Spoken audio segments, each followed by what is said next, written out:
ওই যে সামনে যে বাড়িটা দেখতে পাচ্ছ না, ওই বাড়িতে 10 লাখ টাকা দিয়ে একটা ছাগল কিনছে।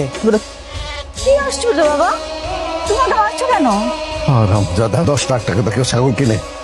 10 লাখ টাকা? কি এমন বলদ পোলা জন্ম দিছি, 10 লাখ টাকা দিয়ে সে ছাগল কিনে নিয়ে আসছে। কি সমস্যা? একটু স্যারের সাথে কথা বলবো। আচ্ছা ভাইয়া, মানে আপনার বাড়িতে কি অনেক টাকা পয়সা স্বর্ণ অলংকার? মানে যে কোনো সময় কিন্তু দুদকের লোকজন বাড়ির মধ্যে ঢুকে পড়তে পারে। আমার ঘরে তো খাটের নিচে চিপায় চাপায় টাকা টাকা। মহা বিপদ স্যার। কি আশ্চর্য আঙ্কেল, আপনি বাবাকে এভাবে কেন ভয় দেখাচ্ছেন? আচ্ছা তোমাদের জন্য একটা সুখবর আছে। তোমরা কি কেউ চাকরি করতে চাও? হ্যাঁ, করতে চাই তো। কি চাকরি? ভিক্ষা করাটাই তোমাদের চাকরি। আমি না কনফিউজ। বাবা তুমি টেনশন করো না, আমি আছি তো। আমি সবসময় ওদের চোখে চোখে রাখবো। হ্যাঁ, বিখ্যাত আমরা এমন করা লাগে, অন্য করা লাগে। তোমরা যদি রাজি থাকো প্রতি মাসে 15,000 টাকা বেতন পাবে। 15,000 টাকাও দিবেন? ভিক্ষা করবো কেন? কারণ এইটাই তোমাদের চাকরি। না ও চুলটা আছড়ে নাও। কি সমস্যা, এরকম চিৎকার করছিস কেন? ম্যাডাম, আমি তো ভাবছি এটা বেলাস্ট হয়ে যাইব। ব্লাস্ট হবে মানে? এটা কি জানো? কখনো দেখছো চোখে?